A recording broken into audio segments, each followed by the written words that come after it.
We've got you covered all season long. Welcome to the BCSN Nation podcast, powered by Buffalo Wild Wings.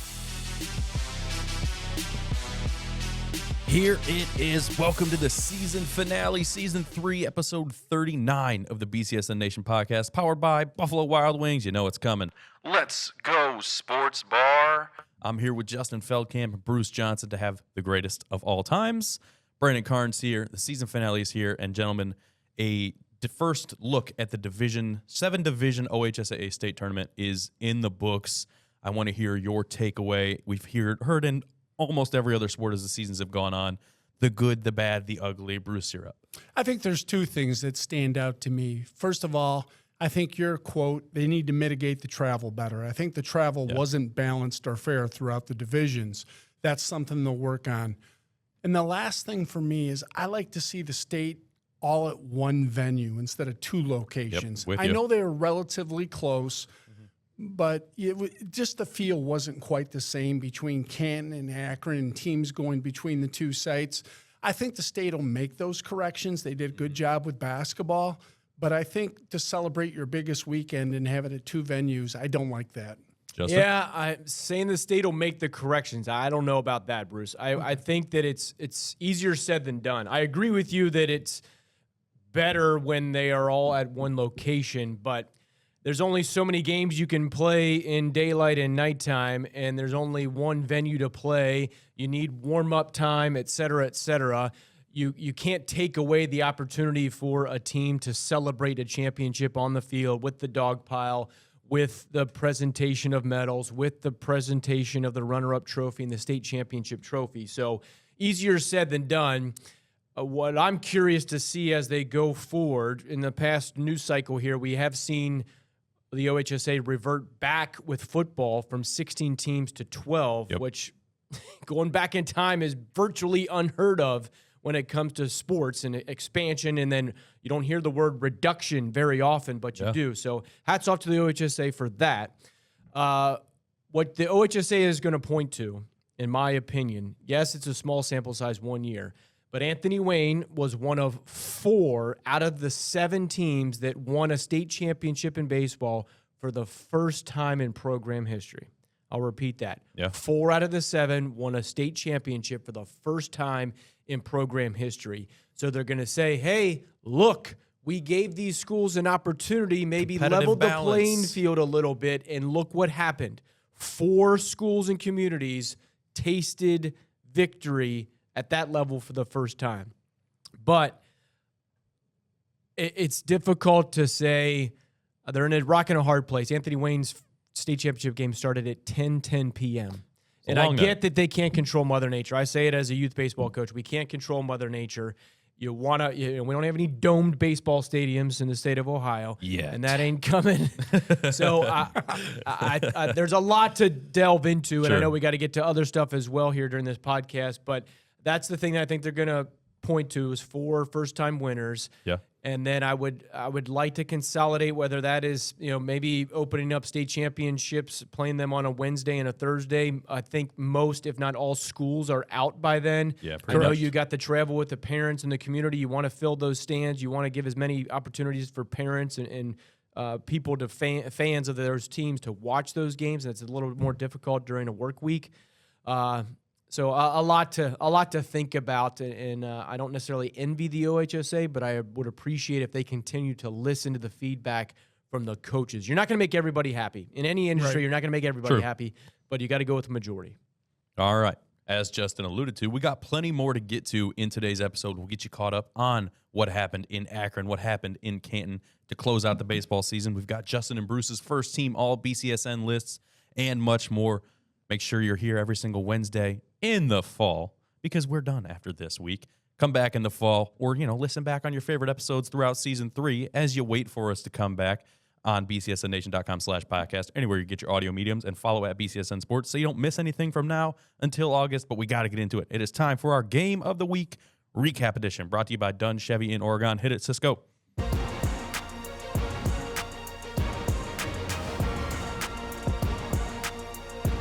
Game of the Week recap. You know we're going to talk about it. I don't know why that graphics got the wrong logos on it. We're not going to talk about that right now, but we are going to talk about Anthony Wayne winning a state title over Amherst Steel. Here we go. All right. With Anthony Wayne, congratulations. I mean, to win a state championship, Bruce, one of, if not the most difficult thing to do, regardless of sports. But Coach Ryan Donnelly has done a great job. Mission accomplished is the two words that he used. He said he's got to love on him, and then he's got to challenge him and push him. And that is a delicate balance, Bruce, as a head coach who's in charge of setting the temperature for a program for all levels, not just varsity, but freshman, JV, JVA, JVV, whatever you got at your respective school.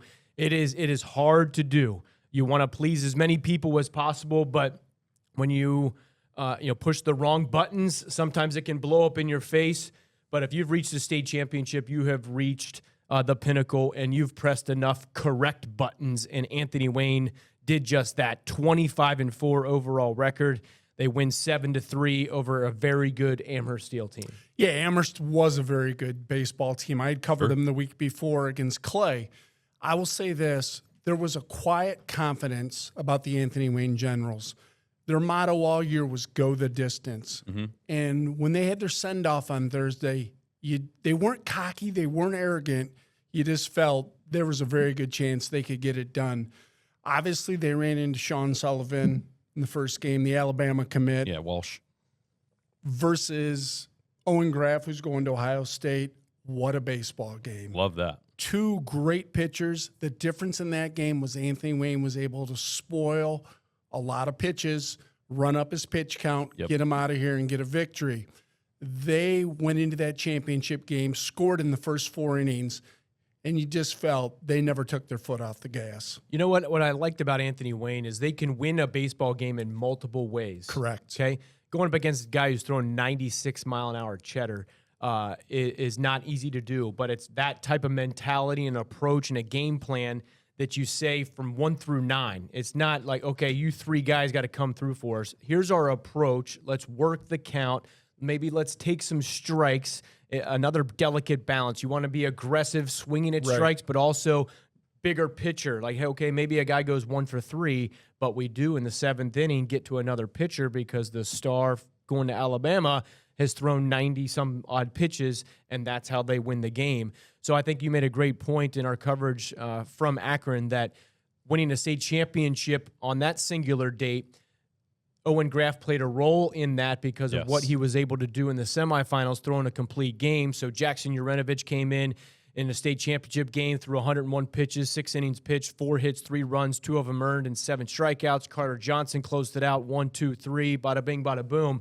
But a total team effort, and in those kind of 2-game series, if you will. I know you're not playing the same team, but in the districts, in the regionals, in the states, you got to manage two games in potentially 7 innings plus 7 innings, so 14 innings. Maybe if it's an extra inning game, you're going a little bit longer to that. So managing your arms is important from a coaching staff perspective.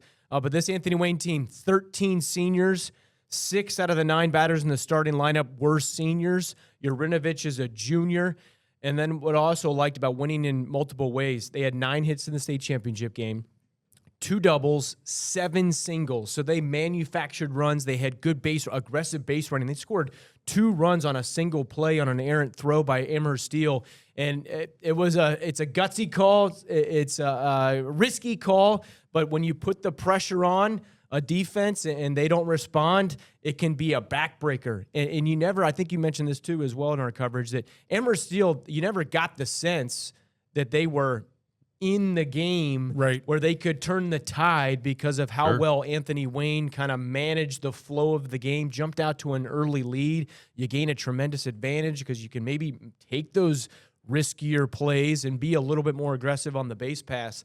But 𝗬𝗏🐺 was great on the mound as well. You give credit to Coach Ryan Donnelly, right? He stepped in. They saying in sports, right, you don't want to be the guy after the guy. He came in after legendary Coach Mark Nell has found this team to their first state championship. I mean, he said, we have a responsibility to continue this. We are not going to go into a rebuild. And you said there's a lot of guys graduating, but you've got Eli Donovan coming back, Lucas Patkonowitz coming back, Jet Smith coming back, guys that all contributed just in that state championship game, but of course in the season they'll be back. And of course Jackson 𝗬𝗏🐺will be the #1 guy on the mound next year, we presume. Congratulations to the Generals, their first state title in program history. And we're going now to the other NLL team that came oh so close. Perrysburg took on Springboro in the state semifinal. Second year in a row, things ended not the way the Jackets wanted there in the state semifinal, Justin. Yeah, there's some really good teams at the state tournament. And you got 7 times 4, 28 teams. Only 14 of those advance into the state championship game, and only 7 of those win. And for Perrysburg to get there, going on the road in rigorous scenarios where, one team is traveling 28 miles and you're traveling a lot more than that in 2+ hour drives in the middle of the week, got some rain delays. So, I mean, they overcame a lot of adversity, 20+ wins, playing the schedule that they do. Tremendous accomplishment for Coach Dave Hall. For the first time in program history, going back-to-back, a little bit of turnover in their roster from last year to this year, but still enough key cogs in that lineup to get them there. And sometimes in baseball, Bruce, as you know, one play can be a deciding factor in a game, especially games that are very close. I know the final score in this one was 5-1, but in that 5th inning, bases juiced, 1 out. Yep. A liner double play that Ryan Redditt hit into. If that's, I tell my players all the time, you hit that line drive hard 3 feet to the left or 3 feet to the right from where it went. Now you maybe got a totally different game. You got the lead, you got momentum, et cetera, et cetera, et cetera. And sometimes you hit a bullet right at the first baseman or the left fielder or whatever the case may be and you get doubled up. No fault of a base runner, no fault of a batter. Hard, man. It's just the brakes. Dem's the brakes, kids. And it just doesn't go your way. And that moment was a key moment in that game. Yeah, there's very few programs that I have more respect for than the Perrysburg baseball program. Sure. They are a known entity throughout the state of Ohio. Dave Hall was 761 wins, 40 years. I can tell you this, it's June 18th. Perrysburg is going to be really good next year. Yeah. 4 times to the state, Dave Hall has taken teams. They haven't been able to break through yet, but I think they had maybe the toughest way to go. Their regional was brutal. Yeah. And they beat Massillon Jackson. They are a very good baseball team. Things didn't go their way. Yep. They'll be back. They're just too good of a program. And to your credit, right, the guys returning next year, you've got, Tyler Palmer coming back, Braden Heitmeyer, JDZ, Reddick, Lucas Graham, guys that are all contributors, just like I said with Anthony Wayne. Those guys are going to come back. This is not the last time we're going to hear from another tough NLL team in the Perrysburg Yellow Jackets. A great season for the Jackets. And we got to take a 30-second break from Buffalo Wild Wings, and we'll be right back to talk to you about the best of the rest. Hit it, Cisco. Buffalo Wild Wings buy one, get one free boneless Thursdays saved me so much cash. I can finally do everything I've ever wanted in life, like skydiving. You ready? No, this was a mistake, a huge mistake. I want to go back. I want to go back. Go! Yeah, I'll probably just use the money I saved to get more buy one, get one free boneless wings at B-Dubs. No brainer. Buffalo Wild Wings. Let's go sports bar. At participating locations, not valid with other offers or discounts. See website or app for details. We continue wrapping up the season with the best of the rest. Clay, St. Francis, Napoleon, Ottawa Hills had runs into the regional semifinals and regional finals. All fell short, but there are reasons to be excited in the future for a lot of these programs. And we just missed while the iron was hot, it feels like, for a couple of these. We'll start with Ottawa Hills. So much talent on this senior level of group, guys that have contributed for years, or multiple sports for Ottawa Hills that are riding off into the sunset now. Yeah, it's going to be a different look for Ottawa Hills, definitely. I think this was their year. They lost to a great Coldwater team, very tough loss. They're going to be decimated by graduation. Let's just be honest about that. But if anyone can get it done, it's Chris Hardman, and they'll be back. Been there, done that. They'll be a good team. I think if Chris was here right now, he'd tell you he's a little disappointed. Not that the way they performed, just that they didn't get it done. I know he felt that this team could go all the way. And hats off to them. What a great season. It just didn't go their way in the regional finals. Yeah, Waynedale is the team that won it all in Division 5. They beat Coldwater 2-1. Anthony Wayne lost a close game to Coldwater, so you're saying you're right there with the state championship team. Waynedale beat Coldwater in the semis, then beat St. Paris Graham 3-0. So close games across the board. So echoing your point there that Ottawa Hills was right there. And credit to Waynedale. They've won 3 state titles in the last 4 years. So they are the team to beat in Division 5. But Ottawa Hills is a continuous contender. I think you could have said what you just say, decimated by graduation. In the last maybe 4 to 5 years at Ottawa Hills, you could say that each and every year. And yet, where are they? Yeah. In the regionals, Correct. in the regional semis, in the regional finals. One year they got to state. So that's the tried and true test of a built program. We talk about it a lot here on the podcast, regardless No of flash in the sport. pan. Correct. No flash in the pan. No 1 year capitalizing on I'm a well great group of versed in seniors. Justinisms at this point. Gosh, yes, that's true. We got, but with the fact that they have people that are freshmen and sophomores right now, Sure. looking at the 𝗶𝗴𝗵𝗵𝗁s, looking at the Toby Stevens, looking at the Jackson Snyders and saying, hey, I can do that. And then when you get that opportunity, because Right. Jackson Snyder at one point, the 𝗶𝗵𝗵𝗁s at one point, we're looking up at the Were ones those guys, before, yeah. and now they fulfilled those roles. So great season for Ottawa Hills. similar situation in Napoleon, right? The Wildcats losing Owen Espinoza, Trey Rubenstein. You've got Bickle, Woods, Hirschberger, all guys that have been household names, especially somebody like Trey Rubenstein, who has, our 3-sport athlete here at BCSN Honors and going on to Kent State. But the talent level of that group leaving Napoleon was another one of those, like, iron was hot. We were right there, and we saw that in multiple sports throughout the seasons. Yeah, they were so close. Yeah. They lost to Benedictine 3-0. Eric Sprague did a phenomenal job out there at Napoleon, and he is one of the most underrated coaches in Northwest Ohio. They will be back. It may take them a little while, maybe a season to get back to the top, but they always battle. They're a first-class program, and I think Napoleon will be back sooner than people think. And then we've got Clay and St. Francis, 2 teams that had a lot of success, but 2 teams that they have a lot of guys coming back. They're kind of the opposite end of the spectrum of Ottawa Hills and Napoleon, where there's a lot of youth, and including a guy sliding in at Clay that we're excited about in multiple sports now in Landon Eckelberry. Right. Yeah, I think they were legit this year. I mean, they lost to the state championship contending team in Amherst Steel in a close game in the regionals. But the rising sophomores there, Bryce Brestgrove, Brandon Vargas, and then Landon Eckelberry, the cat's out of the bag. He's already using Clay football Twitter handles. So He's Landon got their helmet on Eckelberry, at camps. yeah, will be transferring, has and will be transferring. I've been told that their house is for sale in Findlay, and he's going to be relocating to Oregon. So he was the starting quarterback for Findlay during the fall after Ryan Montgomery went down with an injury. So Eckelberry, a mature kid physically at a young age, plays football, wrestling, and baseball. So he is going to slide in for the new coach football-wise at Clay. And Coach Jim Phillips, I'm sure he can find a roster spot for him. I think so. So they got rising seniors Darren Fussell and Ty Frankie as well. So the NLL Cardinal Division and NLL Buckeye, watch out for Clay. Similar situation for St. Francis too, Bruce, right? Yeah, I think Bobby Edgell did a phenomenal job. But you got Cole Pervasnik coming back next year, Charlie Pastula, 𝗦𝗫cie, they're going to be loaded. St. Francis is a team you better keep an eye on. You mentioned Clay. I think Clay, St. Francis are 2 teams to keep an eye on early next year, and I think they'll be back and do wonderful things. We're already ready for the 2026 season. We can't wait, but we have to. But now we got to get into our clip of the week. One last look at a Cinderella run for Anthony Wayne through the playoffs. Hit it, Cisco.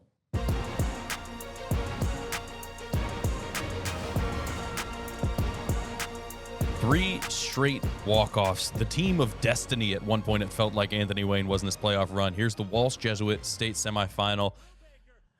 Why are you catching that ball? Yeah. You got to let that ball fall to the ground. You gift wrap a little bit. You gift wrap a win to the Generals here. Rick Poland was on the call, our BCSN colleague, and when that ball was hit, one of the first things he said was, you got to let it drop. Yep. You just, And he didn't, and it was a pinch runner, Cole Roser, that was coming in right there. Yep. Good play, good execution, and that was key for the Generals moving on. But that, I can still hear Rick Poland yelling that right now. Yeah, Let tough it- play. let it go. You want to instinct say make the catch. Sure. And, if this game's in the 4th inning, that's a heck of Yeah, a play no from the problem. right fielder. Correct. But you got to know the situation. This is a combination of a coaching decision, pinch runner, and then executing that. Getting a ball to the outfield, whether it's fair or foul. That's what the batter did. Runner using his speed. I'm glad it wasn't a questionable call. I hate questionable calls. It was a clear-cut, safe play. A-Dub advances and eventually wins. like I said, team of destiny. You got other teams making what is, in all reality, a mistake of a catch, right? It's in the moment. He's a young kid making a play. Team of destiny. 3 straight walk-off wins for Anthony Wayne to get to the state championship, bringing home, as we mentioned, their first state championship in program history. Here it is, one last look. The catch that shouldn't have been. If it was the Immaculate Reception, they'd be celebrating in Walsh. Congratulations, Anthony Wayne, one last time. That's our clip of the week, brought to you by Renewal by Anderson. But it's time for first team All-BCSN. We'll get into it. Justin, first, here you go. Your first team All-BCSN list. All right, show me that graphic, Cisco. We got Throw it up. ton of studs on this team. I'd take this team against Bruce's team in just a second. 𝗦𝗽cie, City League Player of the Year. Yep. City League champs hit 443, 26 steals. Master on the base pass as well. Owen Espinosa from Napoleon, first team All-Ohio D5. 20-plus wins for the Wildcats. First team All-NLL Cardinal. 7-0 on the mound. Sub-1 ERA. Braden Heitmeyer from Perrysburg. First team All-Ohio D1. Hit 402. 29 runs, 17 steals, on-base percentage 467. Colin Tomasky from Northview, first-team All-Ohio D2, first-team All-NLL Buckeye, 385, 30 hits, 14 RBIs, and a team leader. Lakes Drew Tablick, first-team All-Ohio D4, a UT commit, 10-2, record as a pitcher, 1.63 ERA, 90 Ks in 60 innings, hit 476. Mac Hyber from Patrick Henry, his junior season. He's an Ohio State commit, 83 Ks and 48 innings pitched. Also hit 323. Look for more out of him next season for the Patriots. Carson Bruni for St. John's, old reliable for Coach Sam Fisher, All-Catholic League, leader on a team that doubled its win total from last year to this year. A key note there. Brandon Vargas from Clay, high ceiling as a freshman, looked like a junior behind the plate to me. First team All-NLL Cardinal Division, had some spectacular plays defensively. I think better offensive numbers are going to come with time in the next 3 years. A former clip of the week guy here on the pod. Braden Butson from Oak Harbor, first team All-Ohio D5, NBC Offensive Player of the Year, hit 500 with 24 runs, 590 on-base percentage. Trey Eitner from Whiteford, sophomore team leader, 474 average, 45 hits, 46 runs, 5 bombs, 32 RBIs, 16 steals, a competitor and a winner with family pedigree on the diamond. Eli Dottawa from Anthony Wayne, first team All-Ohio as a junior, key member of that state championship team, hit 437, 21 ribs, 22 steals, 583 OBP. Toby Stevens from Ottawa Hills, first team All-Ohio D5, first team All-TAC, hit 446, helped lead the Green Bears to the regional finals, also contributed on the mound. Dre Wardrop from Central Catholic, All-Catholic League as a junior, Oakland University commit, hit 348, stellar defense as well. And lastly, Tyler Grace from Toledo Christian, first team All-TAC, hit 542, 5 home runs, 16 RBIs, contributed as a pitcher for the Eagles as well. There you go. And the man's flying through the list. 7 of those players Justin picked a chance to be 2-time winners when we hit this point next year on Justin's first team All-BCSN. But now we got to get into the man himself. Baseball with Bruce. Now it's first team All-BCSN with Bruce. You're right up at it, Mr. Johnson. Well, first of all, I'm going to challenge Justin to a best-of-3 series. Okay, that's what I like. Legitimately, that's how great these teams are. Connor Draper, Sylvania Northview, only a sophomore, All-Ohio, hit 403 with a 474 on-base percentage. Elite player. Reddick Pillarelli, Ottawa Hills, first team All-Ohio, 50 for 52 in stolen bases. What a nightmare at the top of the order for Ottawa Hills. Braxton Medford, All-Ohio, 2 Final Four appearances in his career. Team leader, when he was on base, Perrysburg was hard to beat. Nick Hood, 374 hitter, but a 517 on base percentage. All-Ohio, just a smooth player. Kyle Schroep, now think about this, for the Bowser Blue Racers, for the entire season, a 0.0 ERA. Goodness. Owen Graff, what more can I say? Ohio State Buckeye commit, All-Ohio, 8-1 on the mound, was simply unhittable when Anthony Wayne needed him most. Landon Eversman, NLL Cardinal, Co-Player of the Year, second team All-Ohio, 5-2 with a 1.02 ERA. He was at his best when it meant the most. Josh Springer, Sylvania Northview catcher, first team All-NLL Buckeye, excellent defensively. He completely shut down the running game. Brady Mitchie, St. Francis catcher, only a junior, had a 1,000 fielding percentage for this season. And the thing I like about him, the way he framed the ball, he could steal strikes for his pitchers. Lucas Graham will be back. First team NLL Buckeye. Big bat.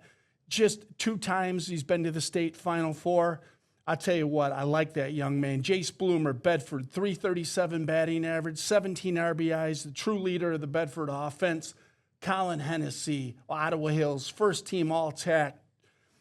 The Ohio Dominican commit has electric stuff and knows how to pitch. Ben Kubitz, Maumee, I like him on the mound, but he was All-Northern Buckeye Conference outfielder, big game competitor, and Lucas 𝗏𝗏 who I feel has the biggest upside as a sophomore, first team All-Ohio, second team NLL as a junior, 2 home runs, 9 doubles, very big upside, and a state champion. Yeah, love them all. And one thing I was kind of noticing with the limited selections that you can have for All-Ohio picks, if you're looking at the NLL, Buckeye and Cardinal, maybe a little bit more in the Buckeye, with Northview, Anthony Wayne, Perrysburg having some elite players, it's like your first team All-Ohio, but second team in the league. Yeah. It's like, what? They're scratching your head. Yes. But I think you're going to have some squabbles back and forth, and that's kind of what we're all about here, a little bit of debate on a podcast. And I'm sure those coaches' meetings when you're trying to vote, I mean, you're splitting hairs and you're trying to figure out. But I like one that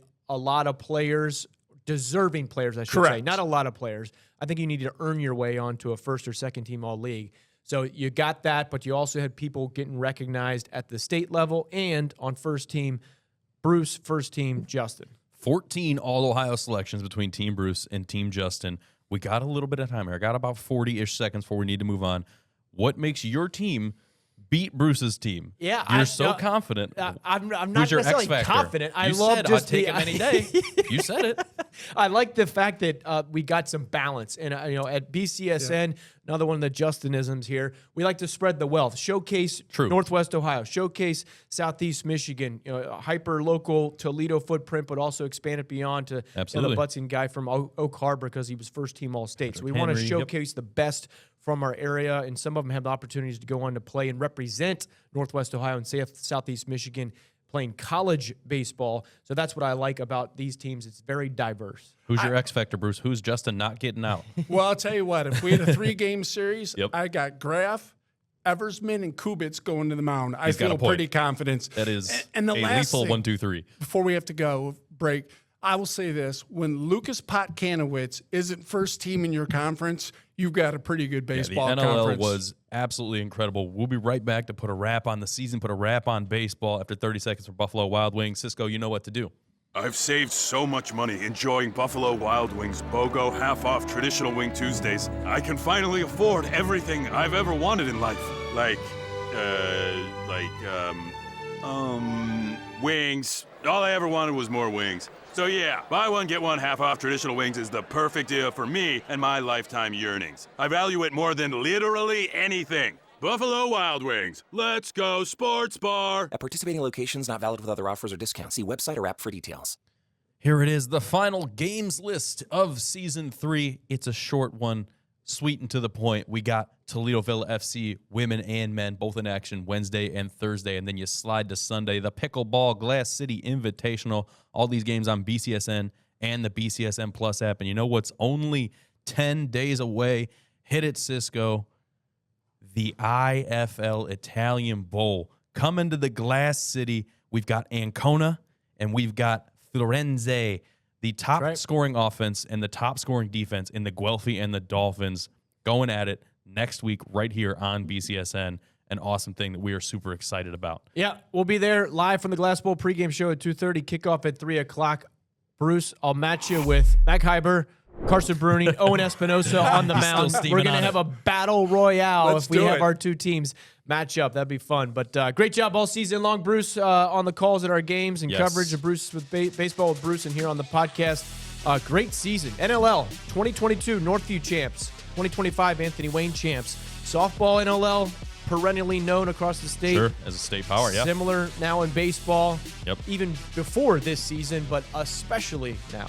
Justin said it. That's a wrap on the 2025 BCSN Nation podcast season. We'll be back in the fall as football gets rolling. We want to thank Bruce again for being here with us all season long. Loved it. Of course, thank Justin. I'll thank myself a little bit. Why not? We'll be right back in August. Get you rolling football season. Until then, listen to old episodes. We're out.